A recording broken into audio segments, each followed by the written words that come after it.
விஜயோடைய பேச்சு அப்படிங்கிறது வந்து நிச்சயமாக இன்றைக்கி என்னங்கிறாரு, பூண்டி கலைவாணன் ஐயா, பூண்டி கலைவாணன் அவர் திருவாரூரில் பெரிய கை, அவரில் திமுகவே நான் தாண்டா அரசியல் அப்படிங்கிற அளவுக்கு பெரிய கை.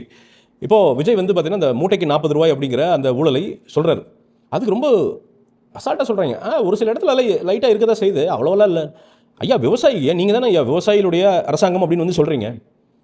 விவசாயிகளுக்கு நானும் டெல்டாக்காரன் தான் அப்படின்னு சொல்கிற அளவுக்கு வந்து முதல்வர் ஐயா எல்லாம் சொல்கிறாங்க.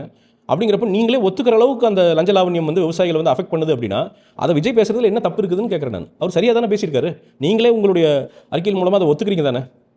அப்போது இது எப்படி நம்ம பார்க்குறது என்னங்க? இன்றைக்கி செய்திகள் வருது என்னென்னா, தடைகளை மீறி அங்கே வந்து பார்த்திங்கன்னா சிறப்பு பொருளாதார மண்டலம் அப்படின்லாம் விவசாய மண்டலம் அப்படின்னு அறிவிக்கப்பட்டு அதை தாண்டியுமே பார்த்திங்கன்னா இன்றைக்கி ஹைட்ரோ கார்பன் எடுக்கிறாங்க அப்படிங்கிற செய்திகளை ஊடகத்தில் வந்து பார்க்குறோம். அப்போ அதுக்கான நடவடிக்கைகள் என்ன? அப்போ இங்கே என்னென்னா எல்லாமே மேடைக்கும் சட்டமன்றத்துக்கும் தான் பேச்சு இருக்குதே தவிர கிரவுண்ட் லெவலில் என்ன நடக்குது அப்படிங்கிறதான் விஜய் வந்து கேள்வியாக கேட்குறாரு.